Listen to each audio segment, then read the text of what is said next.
Hey guys, how are ya? Hope you're doing well. Hope everything is going on well for you. I just want to say, please subscribe to my to this channel, so we can can keep creating more content for you. Please subscribe and like the video. Oh, look where I am, guys. Just a view. Eh? Ah, eh? It's, uh, it's not a bad place, Perth. I'm telling you. It's uh, it's a pretty good place. Anyway, so I just thought I'd say something today, man. Here is the post of. Okay, before I go any further, the topic I want to talk about today is the story of the Patels. Patel, an Indian tribe or subgroup, whatever you want to call them. But it's like, most of them, their last name is Patel. Patel. It's just like, like Muhammad. It doesn't really mean they're from the same family, but it's a popular thing, popular name in there. I think they Danda or something like that could be their tribe in India. But I want to talk about their journey from Uganda. In the 70s, Idi Amin kicked out the Patels out of Uganda. The reasons for that was he believed Africa was for Africans, and I agree with him. Just like Europe is for Europeans, I agree with that too. And India is for Indians. But there was more to why he kicked them out. Here's the thing: these people got into Uganda as indentured slaves, right? I think indentured means they were getting paid a little bit or something like that. It's different from how slaves were in America or enslaved people. So when they got to Uganda, that's how they got there. Just like in South Africa, I think Indians got to South Africa the same way. And over time, obviously, slavery ended and all those contracts ended, and they just became part of society in Uganda. The thing is, these people were business savvy. So before they knew it, they were controlling every economical aspect of Uganda, right? And when Idi Amin, but you gotta remember, these people were illiterate. Majority of them were not educated, but they still managed to do better than the local Africans, right? So I'll give them credit for that. And when Idi Amin became president, he realized that this is not going to end well.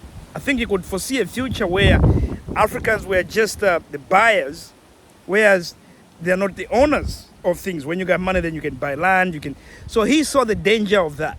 So what he did was to get rid of them.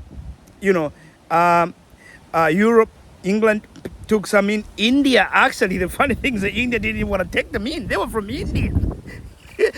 Isn't that crazy? India didn't even want to take them in.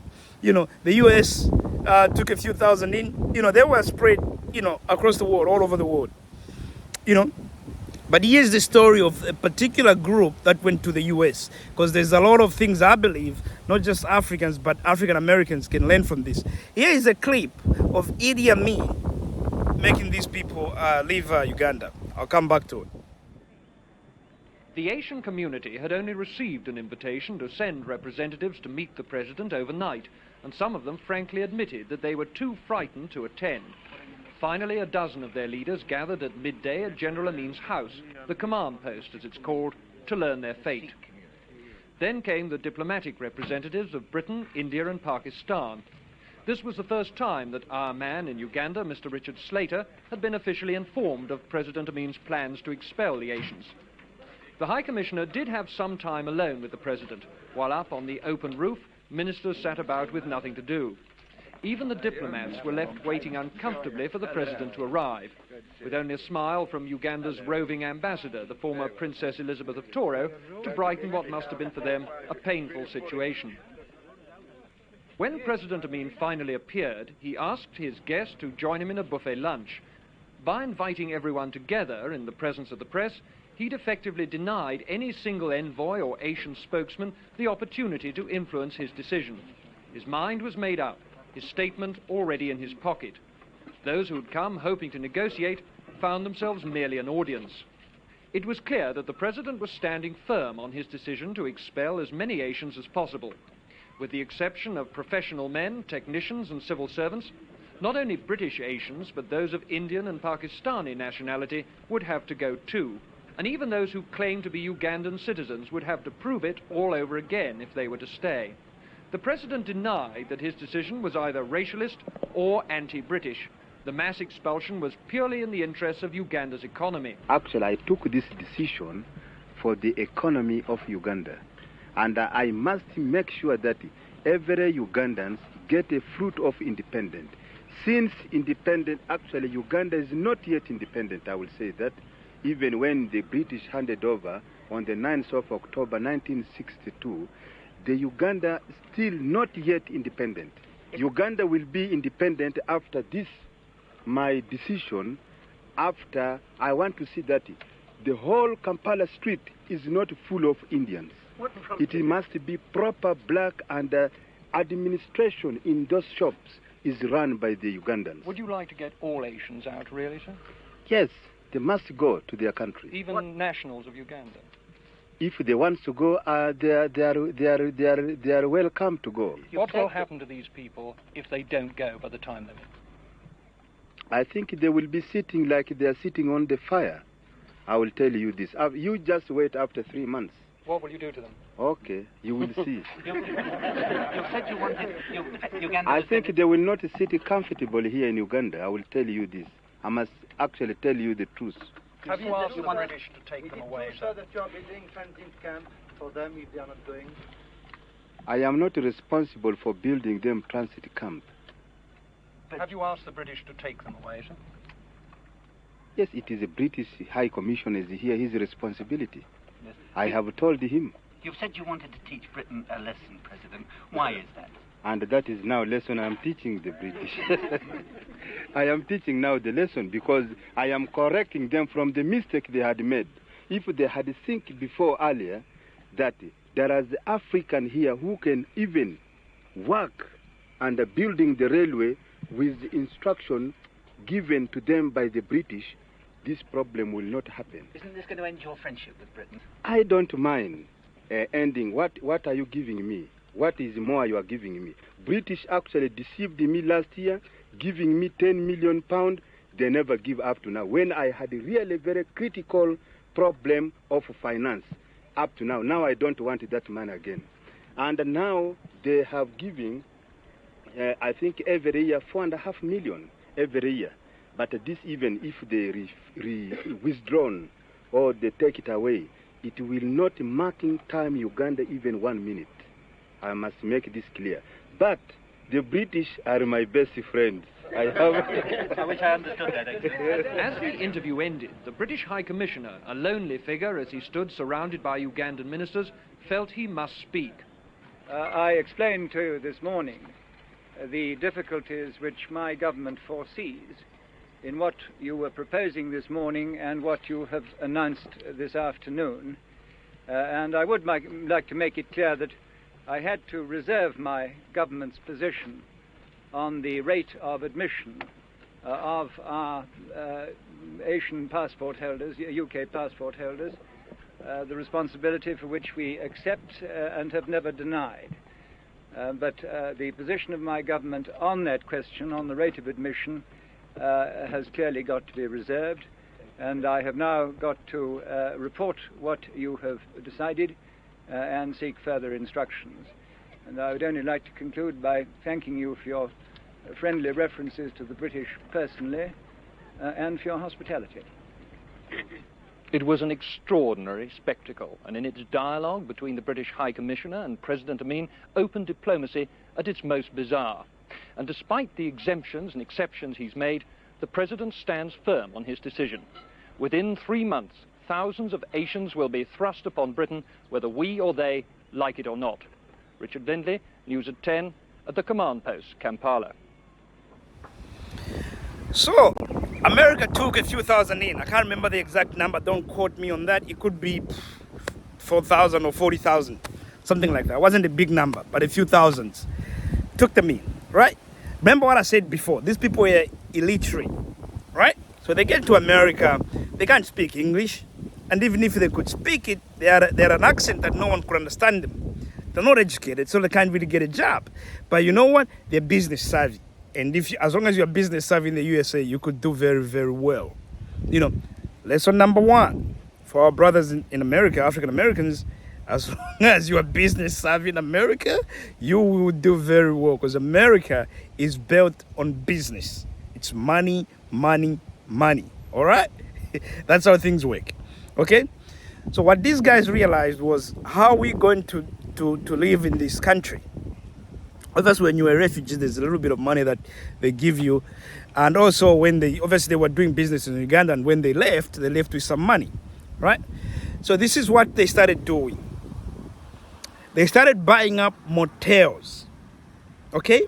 Because why did they choose motels? Once you buy up a motel, they are easy to run. You can have a person who can speak English. Sometimes you don't even need them to be speaking English fluently. At the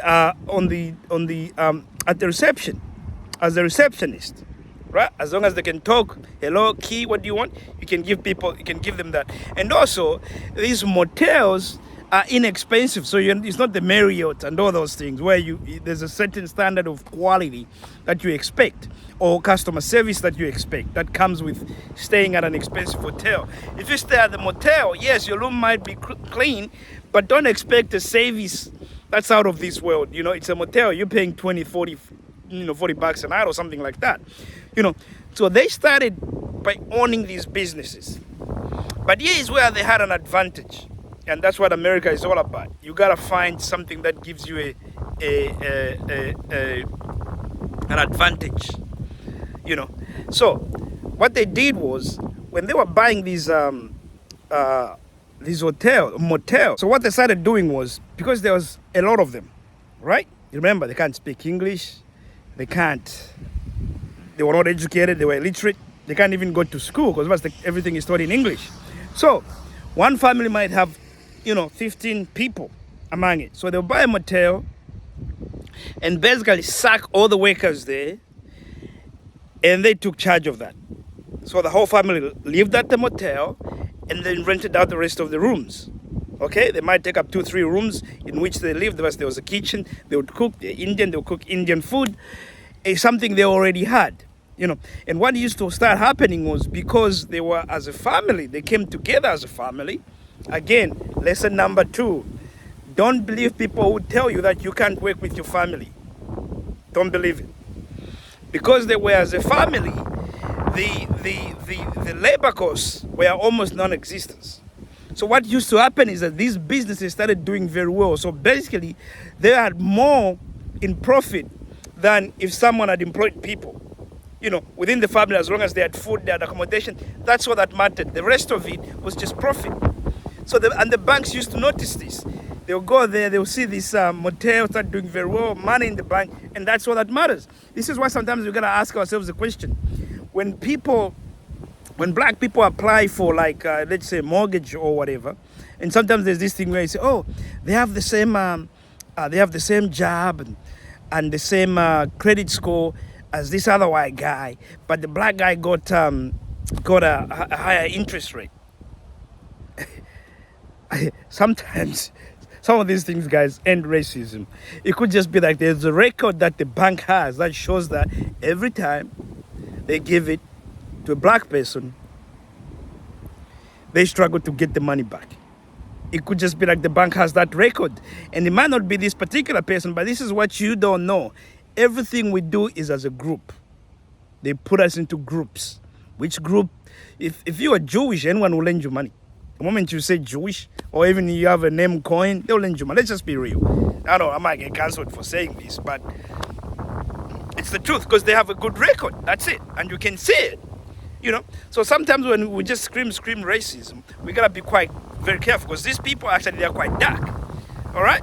So they started expanding their businesses. The money is there. So they'll buy one motel, and then again, because they have the money, they'll buy a second motel. And the banks were willing to loan them, and they just kept going like that. Buy another hotel, buy another hotel, buy another hotel. And then from there, they'll diversify into, what do you call them? Petrol stations, just keep going, buy more, and they keep working hard and transfer to the next generation, and they keep doing like that. And guess what? Today, the Patels, this is what, 1970s, 50 years later, let's say 40 something years later, the Patels own 60% of the hospitality business in America. And not only do they own motels, they own the Marriotts, they own even the 5-star hotels today. Congratulations to the Patels. You know, what is it that they did that we can learn from? They did a few things. They didn't allow their disadvantage to keep them down.